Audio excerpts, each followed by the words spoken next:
На этой неделе тысячи сербов Косово направили на имя президента России прошение о российском гражданстве. Это означает только одно. В современной Европе этим людям не на кого больше надеяться, и единственной защитой от произвола может стать только наша страна. С момента начала международной операции по отторжению Косово в крае было убито более 1000 сербов. Об этом заявили официальные лица в Белграде. Преступники у власти, наркотрафик, насильственное вытеснение коренного сербского населения мусульманами и албанцами. В Косово в концентрированном виде отражаются все проблемы современной Европы. И именно поэтому трагедия сербов в Косово сознательно замалчивается всеми многочисленными европейскими организациями, призванными следить за соблюдением прав человека. Особняком в ряду преступлений сепаратистов против сербского населения Косово стоит дело о контрабанде человеческими органами. Дело, которое рано или поздно будет расследовано при участии ООН. С новыми фактами из Косово вернулся Евгений Баранов.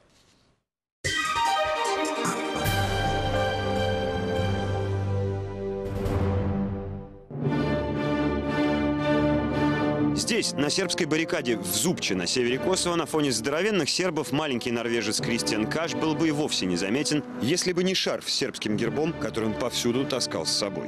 11 лет назад, в самом начале 2000 года, еще молодой тогда человек получил чин майора и отправился сюда, в Косово, в составе миротворческого контингента НАТО. В его обязанности тогда входили связи с общественностью и контакты с прессой. Когда я сегодня, спустя 10 лет, читаю то, что я писал тогда, мне становится стыдно за свою наивность, за пафос, за глупости, которые тогда считал истиной. И вот что я вам скажу. Я сейчас сам пишу книги о событиях тех лет. Если вы решите заниматься этой историей с торговлей органами, вы должны быть готовы к тому, что вам ничего не удастся доказать. По моему личному опыту, здесь в Косово все так устроено, что у вас может быть 100% верная информация, но доказательств вы не найдете никогда. Милорад Пейчинович до недавнего времени возглавлял региональное косовское отделение Государственной комиссии Сербии по пропавшим без вести. Осенью 99-го у него самого пропал 19-летний сын.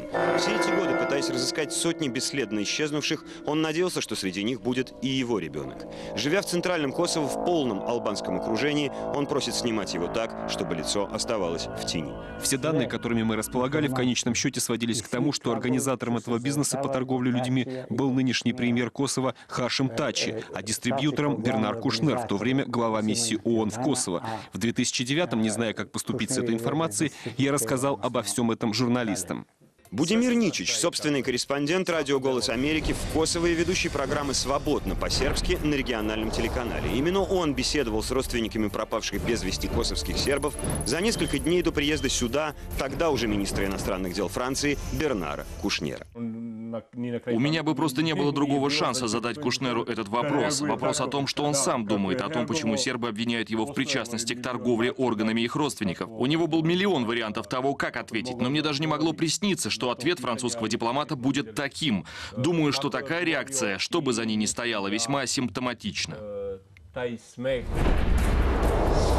Господин министр, семьи пропавших без вести сербов обвиняют вас в причастности к торговле органами пропавших. Торговля органами. Месье, вы больной? Нет? Известно ли вам о истории с Желтым домом? Что такое Желтый дом? Почему желтый? Месье, вам надо пройти обследование. Господин Кушнер, безусловно, лукавит. Он прекрасно знает, о чем идет речь. За год до этой сцены были опубликованы мемуары Карлы Дель Понте. Прокурор Гаагского трибунала в отставке подробно описывает свои попытки расследовать случаи торговли органами похищенных людей. По ее данным, особенно бойко эта торговля велась в период с лета 99 по 2001 год. То есть как раз тогда, когда Бернар Кушнер, основатель организации «Врачи без границ», возглавлял миссию ООН в Косово. Вот он, тот самый «Желтый дом». Неподалеку от населенного пункта Бурел на севере Албании. Именно он был указан Дель Понте как предполагаемое место проведения этих страшных операций.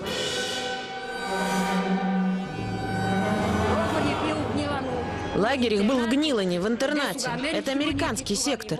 Мой муж был найден во дворе местной больницы. У него отобрали органы и закопали там. А теперь говорят, приходите, заберите тело. Впервые мы узнали о торговле органами сербов, пропавших в Косово, еще в 2006-м. Из причитаний вот этой сербки, только что получившей эксгумированные останки мужа, исчезнувшего летом 99-го. Однако вплоть до появления в печати откровений госпожи Дель Понте все наши вопросы на эту тему вызывали реакцию, схожую с тем, как реагировал Кушнер. Жаль, что тогда, в 2006-м, мы ничего не знали про вот эти вот бумаги. Это особо секретный отчет группы следователей Гаагского трибунала по бывшей Югославии. Он датирован ноябрем 2003 года. Конфиденциально, особо секретно, информация не для распространения. Судя по этим бумагам, уже за 3 года до того, как мы впервые услышали о торговле органами в Косово, они во всех подробностях знали уже и в Гааге, и в Приштине. На базе именно этих бумаг Карла Дель Понте начинала свое первое, неудавшееся расследование. Расследование, о результатах которого мир с ужасом узнает лишь спустя долгие годы из ее книги, опубликованной ей в почетной ссылке в Аргентину послом, куда ее отправили сразу после отставки с поста главного прокурора Гаагского трибунала по бывшей Югославии. На этих страницах подробно записаны показания 8 свидетелей-албанцев, принимавших непосредственное участие в транспортировке похищенных из Косово людей на север Албании. Имена и клички тех, кто их там встречал, описание мест, где содержались пленники и закапывались трупы, рассказы о том, как органы переправляли из аэропорта албанской столицы чартерными рейсами в Стамбул, указаны даже цены, которые посредники получали за пока еще живой товар – по $45 тысяч за голову. Есть здесь и про «Желтый дом». Ну и что? Это только бумаги. Здесь показания свидетелей, которых никто не видел. Чтобы они имели силу, их надо еще должным образом оформить. В целом, что касается «Желтого дома» и всей этой истории с органами, скажу вам не как политик, а как специалист. Все это чудовищная клевета. Разговоры о возможности такого рода операций в таких условиях – страшные сказки для детей. С одной стороны, как министр внутренних дел Косово, господин Реджепи прекрасно знает, что шансов на то, что эти свидетельства будут когда-либо правильно юридически оформлены, практически нет. С того момента, как свидетели давали эти показания, прошло 9 лет. О том, что могло случиться с этими людьми за это время в Косово, можно судить уже хотя бы потому, что один из них бесследно исчез еще в том же 2003-м, что и записано в отчете. С другой стороны, как неплохой в прошлом хирург, Реджепи знает и о том, что сложности с изъятием органов возникают лишь тогда, когда хирурга беспокоит дальнейшая участь донора. Судя по страницам отчета, в «Желтом доме» и еще ряде мест в Албании, где проводились такие операции, врачей это совершенно не беспокоило. Доноры им под скальпель попадали с пулей в затылке.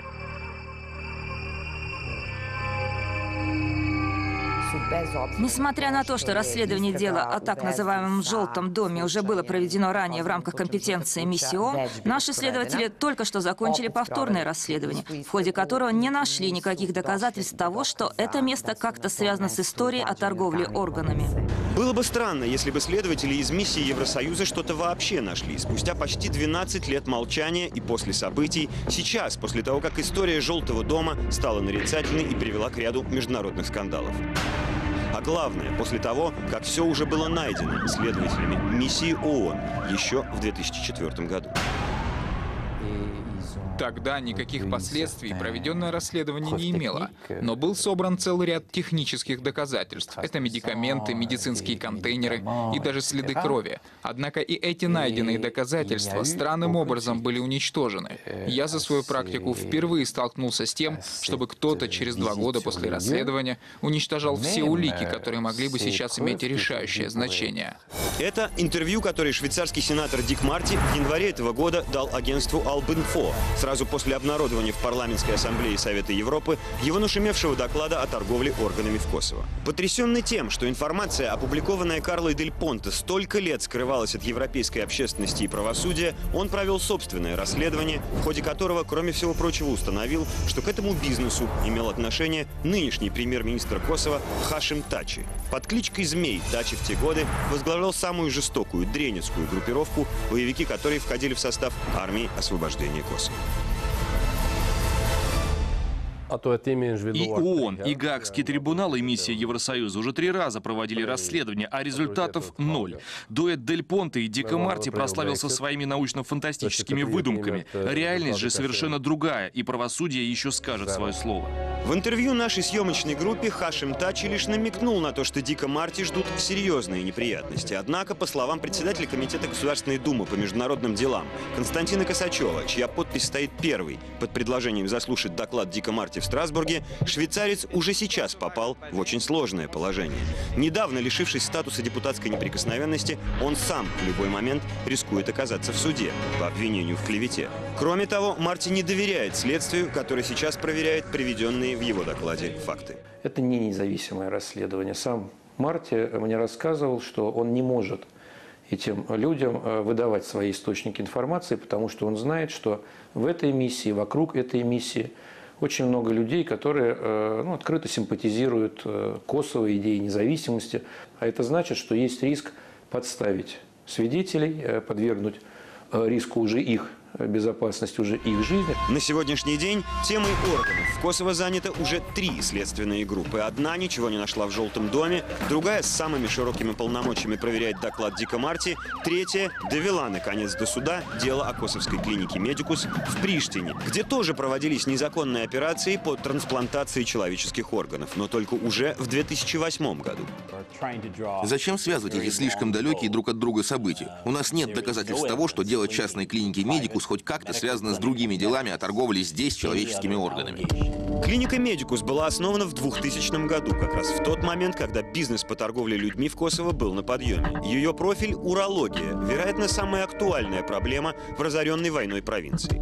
В ходе следствия установлено, что в клинике трудилась устойчивая международная преступная группа врачей, зарабатывающая черной трансплантологией с середины 90-х. В секретном отчете миссии ООН за 2003 год сказано, что у бандитов, потрошивших косовских сербов на севере Албании, были налажены контакты с Турцией и на Ближнем Востоке. По делу клиники «Медикус» в 2008-м проходит турецкий хирург Юсуф Сонмес, известный еще как доктор Франкенштейн, и израильтянин-посредник Моше Арель. Сонмес был задержан в Стамбуле, но отпущен уже на следующий день. Арель, зачем-то выпущенный решением косовского судьи, сейчас скрывается в Израиле. Таким образом, в руках приштинского правосудия остались только албанцы, которые, естественно, будут молчать. Прокурор Рейтл, который не видит связи дела «Медикус» с историей о торговле сербскими почками в начале 2000-х, тем не менее признает, что потрясен размахом тайной сети, в которую оказалась вовлечена заштатная клиника на окраине Приштины. На данный момент следственные действия, так или иначе связанные с этим делом, кроме Косово, ведутся в Турции и Азербайджане, в Израиле и на Украине. В эти дни в Киеве проходит закрытый судебный процесс. На скамье подсудимых 6, 3 местных хирургов и израильтяне-посредники. Торговля человеческими органами продолжалась в Косово до недавнего времени, приняв иные формы, но прямо под носом у различных международных инстанций в Приштине. Я с полной уверенностью утверждаю, здесь задействованы те же каналы, что и 10 лет назад. Гвоздан Гадич, отставной полковник сербской полиции, специалист по расследованию тяжких преступлений. В начале 2000-х возглавлял Государственную комиссию по пропавшим без вести. Именно в этом качестве в 2002 году он обратился в Гааге к Карле Дель Понте, предоставив ей имеющуюся у сербов информацию о местах содержания исчезнувших людей и маршрутах их переброски в Албанию. По сути, положив начало всей этой истории. По его мнению, необходимо не разделять, а наоборот объединить все эти дела. Скажем, проверить, чем занимались арестованные сейчас в Приштине албанские врачи в начале 2000-х. Важно также знать, что пересаженный орган сохраняет ДНК донора. Нужно провести мониторинг всех операций по трансплантации, которые проводились в регионе в тот период. И тогда мы, может быть, сможем объяснить показания, данные одним арабским шейхам, перенесшим операцию по пересадке сердца. Мы получили их от одной дружественной нам разведки. Шейх сказал, что операция прошла нормально, он чувствует себя хорошо. Единственное, что его беспокоит, это то, что в его груди теперь бьется сербское сердце. Евгений Баранов, Виктор Швагерус, Александр Головенков и Роман Кайгородов. Воскресное время.